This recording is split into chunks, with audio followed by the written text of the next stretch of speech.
بسم اللہ الرحمن الرحیم۔ السلام علیکم ورحمۃ اللہ وبرکاتہ۔ پیارے دوستو، کیا واقعی قرآن کریم میں 5 وقت کی نمازوں کے نام موجود ہیں یا یہ صرف احادیث سے ثابت ہیں؟ چند منٹ اس درس کے ساتھ رہے، آپ خود قرآن کی آیات سے حقیقت جان لیں گے۔ اوقات نماز: غسل و طہارت، وضو اور تیمم کا مسنون طریقہ اور تقریباً تمام متعلقہ ضروری مسائل تو آپ کے سامنے آ چکے ہیں، لہٰذا اب آئیے اسی انداز سے قدر تفصیل کے ساتھ نماز کے فضائل و مسائل اور احکام کا سلسلہ بھی شروع کریں۔ اوقات نماز پنجگانہ قرآن کریم کی روشنی میں۔ نماز کے احکام و مسائل میں سب سے پہلے اوقات نماز کا موضوع آتا ہے، لہٰذا قرآن و سنت کی روح سے ان اوقات کی تعیین کر لینا ضروری ہے۔ قرآن کریم چونکہ اصول احکام کی کتاب ہے، لہٰذا اس میں پنجگانہ نمازوں کا بالترتیب اور نام بنام تو ذکر نہیں، لیکن متعدد مقامات پر نمازوں اور ان کے اوقات کی طرف اشارے کیے گئے ہیں۔ مثلا سورۃ ہود آیات 114 میں ارشاد الہی ہے، وَأَقِمِ الصَّلَاةَ طَرَفَيِ النَّهَارِ وَزُلَفًا مِّنَ اللَّيْلِ، اور نماز قائم کرو دن کے دونوں کناروں پر اور رات کی کچھ ساعتوں میں۔ یہاں دن کے دونوں کناروں پر نماز قائم کرنے سے مراد نماز مغرب اور نماز فجر ادا کرنا ہے، اور رات کی کچھ ساعتوں میں یا کچھ رات گزارنے پر نماز قائم کرنے سے عشاء کو ادا کرنے کی طرف اشارہ ہے۔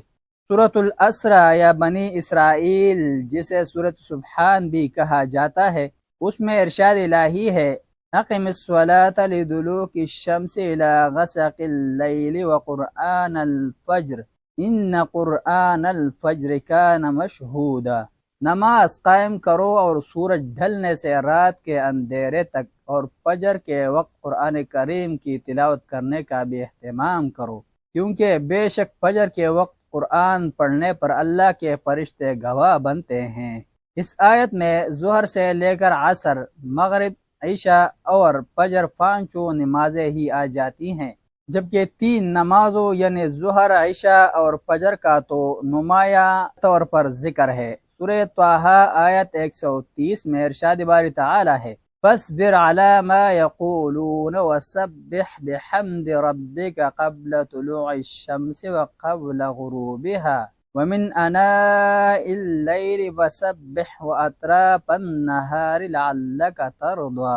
یہ لوگ جو کچھ کہتے ہیں ان کی باتوں پر صبر کرے اور اپنے رب کی حمد و ثنا کے ساتھ اس کی تسبیح کرو، سورج نکلنے سے پہلے اور سورج غروب ہونے سے پہلے، اور رات کے کچھ اوقات میں بھی تسبیح کرو اور ان کی حدوں یا کناروں پر، شاید کہ تم راضی ہو جاؤ، یعنی اس لیے کہ آپ آخرت میں اس کا ثواب پا کر خوش ہو جائے۔ اس آیت میں پہلے فجر، عصر اور عشاء، پھر فجر، ظہر، پھر فجر، ظہر اور مغرب، پانچوں ہی نمازوں کے اوقات کا اجمالی تذکرہ آ گیا ہے۔ ان آیات کے ساتھ ہی سورۃ الروم کی آیات 17-18 کو بھی ملا کر پڑھا جائے تو نماز پنجگانہ کے اوقات کی مزید وضاحت ہو جاتی ہے۔ چنانچہ ارشاد الہی ہے، وَسُبْحَانَ اللَّهِ حِينَ تُمْسُونَ وَحِينَ تُصْبِحُونَ وَلَهُ الْحَمْدُ فِي السَّمَاوَاتِ وَالْأَرْضِ وَعَشِيًّا وَحِينَ تُظْهِرُونَ۔ بس اللہ تعالیٰ کی پاکی بیان کرتے رہو جس وقت کے شام ہو جائے، جس وقت کے شام ہوتی ہے اور جس وقت کے صبح ہوتی ہے، اور وہی ہر قسم کی تعریف کے لائق ہے آسمان اور زمین میں، اور اس کی پاکی بیان کرو تیسرے پہر اور دوپہر کو۔ علماء تفسیر نے لکھا ہے کہ یہاں تسبیح سے مراد نماز ہے، اور اس آیت میں پانچوں ہی نمازوں کا ذکر آ گیا ہے۔ امام رازی اور حافظ ابن کثیر رحمہ اللہ لکھتے ہیں کہ صبح سے مراد نماز فجر ہے، شام سے مغرب و عشاء، تیسرے پہر سے عصر اور دوپہر سے نماز ظہر مراد ہے۔ ان آیات کے علاوہ بھی قرآن کریم کے کئی مقامات پر نمازوں کے ناموں اور اوقات کا اجمالی تذکرہ موجود ہے۔ مثلا سورۃ الاسریٰ آیات 79 میں ارشاد الہی ہے، وَمِنَ اللَّيْلِ فَتَهَجَّدْ بِهِ نَافِلَةً لَكَ عَسَىٰ أَن يَبْعَثَكَ رَبُّكَ مَقَامًا مَحْمُودًا۔ اور رات کو کسی وقت جاگ اٹھے، تہجد کی نماز پڑھے، یہ آپ صلی اللہ علیہ وسلم کے لیے نافلہ زائد ہے۔ کچھ عجب نہیں کہ اس کی برکت سے آپ صلی اللہ علیہ وسلم کا رب آپ صلی اللہ علیہ وسلم کو قیامت کے دن مقام محمود تک پہنچا دے۔ اس آیت میں نماز تہجد کا ذکر ہے، اگرچہ یہ نماز نفلی نماز ہے اور نماز پنجگانہ میں یہ شمار نہیں ہوتی، جبکہ سورہ الجمعہ آیت 9 میں ارشاد ربانی ہے، یا ایہا الذین آمنوا اذا نودی للصلاة من یوم الجمعة فاسعوا الى ذکر اللہ وذروا البیع ذالکم خیر لکم ان کنتم تعلمون۔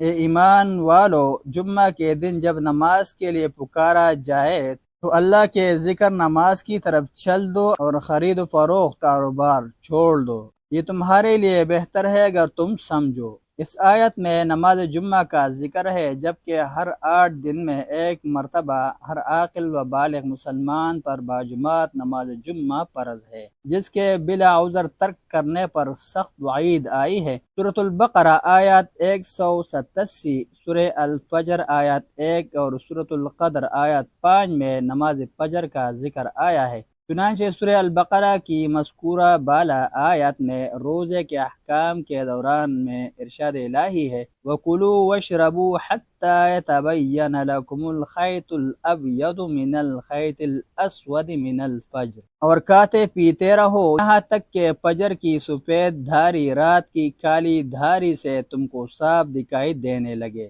سورۃ الفجر کے شروع میں ہے، والفجر وليال عشر والشفع والوتر، قسم ہے فجر کی اور 10 راتوں کی اور جفت و طاق کی۔ سورۃ القدر میں اسی مبارک رات کے فضائل بیان کرتے ہوئے آخری آیت میں فرمایا ہے، سلام ہی حتی مطلع الفجر، یہ شب امن و سلامتی والی ہے طلوع فجر تک۔ اسی پر بس نہیں بلکہ قرآن کریم کے دیگر کئی مقامات بھی ایسے ہیں جہاں کسی نہ کسی انداز میں ان نمازوں کا ذکر آیا ہے، مثلا سورہ النور آیت 36 اور 58، سورہ الانعام آیت 52، سورہ الکہف آیت 28، سورہ الرعد آیت 15، سورہ قاف آیت 39، سورہ یوسف آیت 16، سورہ آل عمران آیت 3، سورہ صاد آیت 18، سورہ الغافر آیت 55 اور سورہ مریم آیت 11 میں دیکھا جا سکتا ہے۔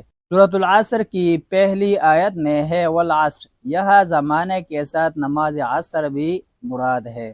قرآن کریم کے ان 10 مقامات کا تھوڑی سی توجہ سے مطالعہ کیا جائے تو ہماری پنجگانہ نمازوں کے نہ صرف یہ کہ کسی حد تک نام مل جاتے ہیں بلکہ ان کے اوقات کا بھی پتہ چل جاتا ہے، جس کی تفصیل کتب تفسیر میں موجود ہے۔ مفسرین کرام نے ان آیات کی تفسیر میں نمازوں کے اوقات وغیرہ پر کس طرح استدلال کیا ہے اور ان کے قوی دلائل کون کون سے ہیں، اگر ان سب امور سے متعلقہ اقتباسات بھی ذکر کیے جائے تو بات لمبی ہو جاتی ہے، لہٰذا ہم ان اشاروں ہی پر اکتفا کرتے ہیں۔